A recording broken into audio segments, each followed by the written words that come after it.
से आके ये देखो अपना ड्रेस वस सब मेरे ऊपर फेंक दिए। कह रहे मम्मी आप लेटी रहो बस, उठो नहीं। मम्मी आप उठो नहीं, हम अब अपना यूनिफॉर्म उतार लेंगे, आप लेटी रहो बस, हमको आपके पास लेटना है।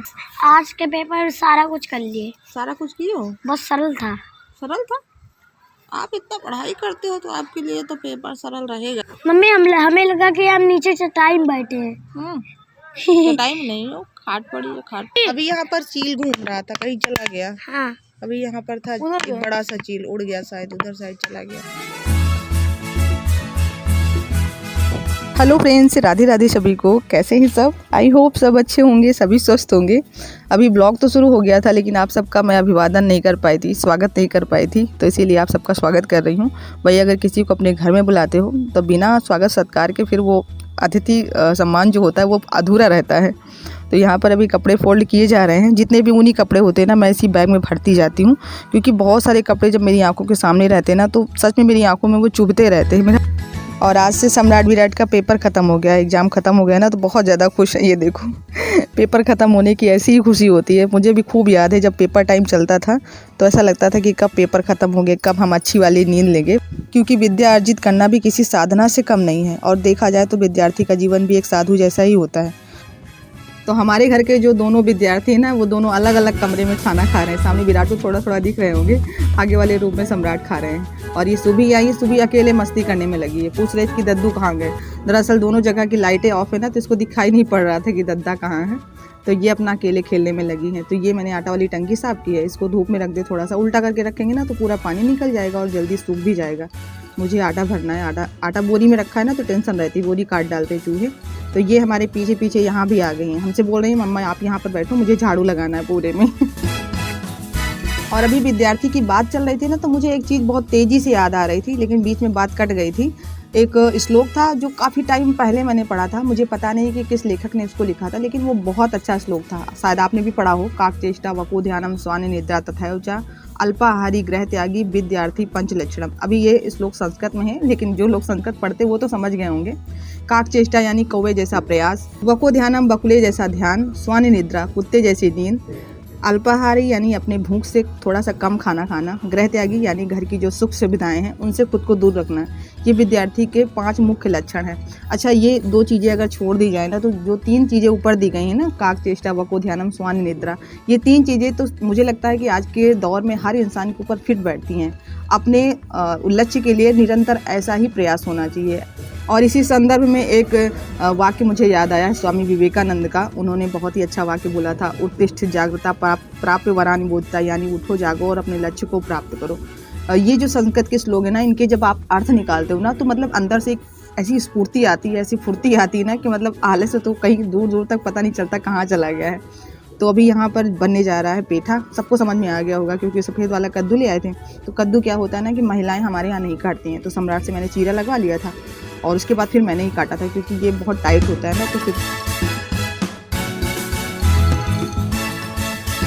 और सबसे मुश्किल काम होता है ये कद्दू काटना और इसका छिलका उतारना।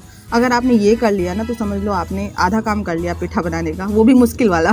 अब इसके आगे जो काम होंगे ना वो एकदम सरल वाले होंगे। तो यहाँ पर मैंने जो कद्दू था इसको छिलका उतारने के बाद छोटे छोटे पीस में कट कर लिया है। अभी आपको थोड़ा सा बड़े पीस दिख रहे होंगे पेठा के हिसाब से, लेकिन चिंता मत कीजिए, ये जब उबाले जाएंगे और इसमें चीनी पड़ेगी ना तो ये फिर एकदम सिकुड़ के छोटे छोटे हो जाते हैं, इसीलिए थोड़ा बड़े पीस में पहले काटते हैं।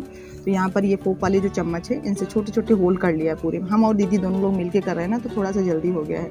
और विराट सम्राट को पेठा खाने की बहुत ज़्यादा जल्दी है। इनका अभी मतलब था कि अभी तुरंत बनेगा ये, लेकिन अभी ये तुरंत नहीं बनेगा।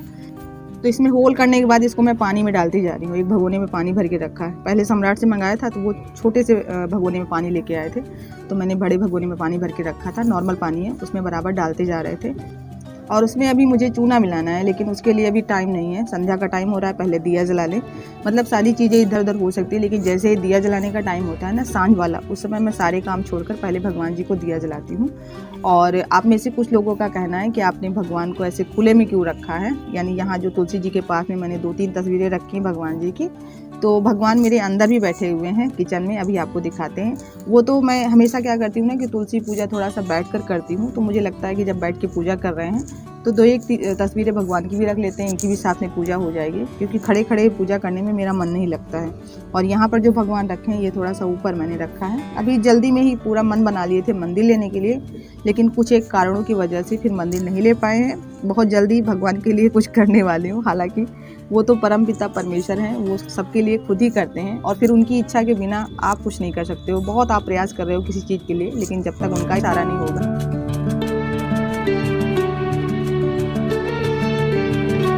और ये आटा वाली टंकी सूख गई है, तो इसमें मैं आटा भर के रख दूंगी। और जो ये आटा वाली बोरी है इसको पहले धुल के रखेंगे। थोड़ा सा भी चूक जाओ ना तो इसमें थोड़ा बहुत आटा चिपका रहता है बोरी में ना, तो चूहा काट डालते हैं। बोरी बचाने का अभियान चलता है मेरे घर में। थोड़ा सा भी अगर सामान आके बोरी में रखा है ना तो सारा दिमाग बस वहीं रहता है ना कि अब चूहे काट डालेंगे, बोरी ख़राब हो जाएगी। तो यहाँ पर ये जो मैं दिखा रही हूँ ना, ये है खाने वाला चूना। तो ये थोड़ा सा सूखा सूखा नज़र आ रहा है ना, तो इसमें पानी डाल के हल्का सा मैं घोल लूँगी और ये पूरा चूना फिर इसी पानी में मिला देंगे। जो ये कद्दू काट के रखे ना, ये पूरा रात भर के लिए इसी में भिगा के रखेंगे चूने वाले पानी में। तो इसकी जो भी गंदगी कद्दू की वो सब पूरी तरह से निकल जाएगी। तो ये पूरा रात भर के लिए रखेंगे। और ये एक छोटी सी बात विराट सम्राट पचा नहीं पा रहे हैं। जब से मैंने ये कद्दू काट के रखा है ना, तब से परेशान किए हैं कि मम्मी इसको कब बनाओगे, कब हमें खाने के लिए मिलेगा। बड़ों की अपेक्षा बच्चों में थोड़ी सी ज़्यादा अधीरता पाई जाती है, लेकिन बच्चों के जैसे ही मैंने कुछ लोगों को भी देखा है, बड़े लोगों को, जो हर चीज़ के लिए बहुत जल्दी अधीर हो जाते हैं कि कब हमें इसका फल मिलेगा, कब हम इसके नतीजे को देखेंगे। तो ये तो यूट्यूबरों के लिए खास कर है, क्योंकि उनके अंदर सबसे ज़्यादा अधीरता है अपने चैनल को लेकर। कहाँ गिरा है पानी? अच्छे से पोंछ दो उसी पैरदान। बाप रे, इतना ज़्यादा पानी गिरा दिए हो। एग्जाम इनके ख़त्म हो गए हैं, आज पूरा दिन घर में रहने वाले हैं, तो शैतानियाँ बहुत ज़्यादा होंगी। तो फ्रेंड्स, ये है मंगलवार की सुबह और आज बच्चों की छुट्टी है ना, तो सब नाश्ता करके घूम रहे हैं। और ये चूने का जो पानी था, ये आपको ऊपर पूरा साफ साफ दिख रहा होगा ना। तो चूना जब नीचे बैठता है ना, तो जितनी भी गंदगी होती है वो सारी गंदगी लेके नीचे बैठता है। तो ऊपर ऊपर मैंने ये पूरा कद्दू का जो पीस तैयार किया है ना, वो पूरा निकाल लिया है। और इसको मैंने 4-5 पानी में बहुत बढ़िया तरीके से साफ किया, रगड़ रगड़ के, ताकि जितना भी चूना लगा है ना इसमें वो पूरा निकल जाए। और फिर भगोने में पानी गर्म करने के लिए रख दिया था इंडक्शन पर, थोड़ा सा हाई फ्लेम कर दिया था, तो जल्दी पानी गर्म हो गया है। जिसको अच्छे से निचोड़ के, जो भी इसका पानी है ना, निचोड़ के तब हम इसमें डालेंगे। तो ये पूरे जो पीस है ना, इसको मैं इसमें डाल दूंगी और 15 से 20 मिनट हम इसको उबालेंगे।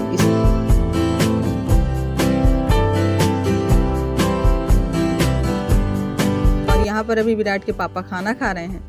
तो आजकल ये गर्म पानी यूज़ करते हैं पीने के लिए, लेकिन अभी जो जग में पानी दिए ना, ये थोड़ा सा ज़्यादा ही गर्म था, तो इसमें मैंने थोड़ा सा पानी और मिला दिया ठंडा वाला, तो अब सही है। मतलब बहुत ज़्यादा गर्म भी नहीं पी सकते हो ना। और काफ़ी देर से दीदी अपना क्लचर ढूंढने में लगी हैं, लेकिन वो मिल नहीं रहा है, तो मुझसे पूछ रहे थे कि कहीं हमने देखा तो नहीं है। तो कभी कभी होता है ना कि सामान आंखों के सामने होते हैं बट दिखाई नहीं पड़ता है। फ्रिज पे पड़ा है, हमने दे दिया उनको। तो यहाँ पर ये देखिए अच्छे से उबल गया है। मैं इसको निकाल लूँगी बाहर और इसी कढ़ाई में सोच रही हूँ बनाने के लिए। लेकिन पता नहीं क्यों मेरे घर में जो जितने बर्तन हैं ना, वो बहुत हल्के तले वाले हैं, लेकिन पेठा बनने के लिए थोड़ा सा जो मोटा तला हो ना, वही चाहिए। तो पेठा बनाने के लिए हमें जो भी कद्दू ले रहे हैं ना, उसी के हिसाब से चीनी लेनी होती है। यानी जैसे कद्दू के पीस ये अगर 1 से 1.5 किलो के करीब है, तो उसका हाफ हमें इसमें चीनी डालना है। 1 किलो है तो आधे किलो डालना है, 2 किलो है तो 1 किलो चीनी डालनी है। ऐसे ही रेशियो होता है चीनी का। तो यहाँ पर अभी मैंने उसको डाल के अच्छे से मिला के रख दिया, क्योंकि गरम गरम पूरा कद्दू है ना, तो अभी ये घुलना चालू हो जाएगा, गलना चालू हो जाएगा। तब तक मैं खाना खा लूँगी, क्योंकि जब तक इसकी चीनी गलेगी ना, तब तक मैं खाना खा लूँगी। देखो, खाना नहीं खाया मैंने। तो इधर खाना हम खाने में लगे थे और मम्मी ने ये देखिए लोहे की कढ़ाई से इसको ट्रांसफ़र कर दिया फिर से भगोने में। बोल रही थी कि अगर लोहे की कढ़ाई में बनाओगी ना, तो इसका कलर चेंज हो जाएगा। तो ये भगोना काफ़ी हल्का है, तो मैं डर रही हूँ थोड़ा सा। मैंने आँच को मीडियम ही रखा है, क्योंकि बहुत तेज़ आँच कर देंगे ना, तो ये फिर नीचे नीचे जलने का डर है। तो जब तक इसकी चाशनी थोड़ी सी चिपचिपी ना हो जाए, एक तार चाशनी ना बन जाए, तब तक हमें इसे पकाना रहेगा। और इसके बाद फिर ये देखिए फिर से ये कढ़ाई में आ गया है, उसमें चिपकने लगा था। बहुत प्रॉब्लम हुई थी इधर उधर पलटने में। तो मैं इसको निकाल के ये छन्नी वाली थाली में रख दूँगी, ताकि जो इसकी चाशनी है ना एक्स्ट्रा वाली, वो नीचे पूरी निकलती रहेगी। और ये देखो पेठा खाने की कितनी जल्दी है विराटू को। बराबर सबको कह रहा है कि सब लोग हटो, हम पेठा खाएंगे, गरम गरम चाहे मुंह में ही चिपक जाए, लेकिन इनको खाना है। तो ये पेठे हमारे सूख गए हैं, मैं आपको दिखाती हूँ ये कितने जूसी बने हैं। हमें लगता है वो वीडियो ही कट हो गई है बीच में। अभी बन रही है सब्जी। ये रेड वाला स्वेटर आज मैंने निकाला। विराटू के 2 स्वेटर रखे थे अंदर, वो बहुत दिन से बोल रहा था मम्मी वो वाला भी स्वेटर निकाल दो। मतलब जो निकले हैं उसको तो नहीं पहनता है, लेकिन जो अंदर रखे थे उसको निकलवाने की जल्दी थी, तो वो स्वेटर निकाले तो मुझे ये भी नज़र आ गया। मैंने कहा चलो ये वाला भी स्वेटर निकाल दे अपना। ये काफ़ी अच्छा है, एक तो ये शॉर्ट है थोड़ा सा ना, तो जैसे बर्तन वर्तन साफ करते हैं तो ये नीचे नहीं ज़मीन में नहीं लगता है। उसके बाद दिमाग ख़राब मुझे, सीटी पर सीटी, सीटी पर सीटी। सबसे ज़्यादा दिक्कत मुझे यहीं से होती है, जब कुछ काम करने लगो, कपड़े धुलने लगो या बर्तन ना, तो ये अगर ऊपर नहीं जाता तो बहुत प्रॉब्लम होती है। गीला हो जाता है तो फिर पूरा स्वेटर समझ लो ख़राब, पहन नहीं सकते हो। और मेरे वो जो दोनों स्वेटर है ना, दोनों पहनते हैं, वो दोनों तो ऐसे ही है। ये वहाँ की जो आती है ना, बहुत ज़्यादा टाइट है, ऊपर नहीं जाती बिल्कुल भी। इसी के साथ ब्लॉग को एंड कर रहे हैं। पसंद आया हो तो प्लीज़ लाइक कीजिएगा, नए हो तो चैनल को सब्सक्राइब कर लीजिए ऐसे ही ब्लॉग देखने के लिए। मिलते हैं आपसे नेक्स्ट वीडियो में, तब तक के लिए बाय बाय, टेक केयर।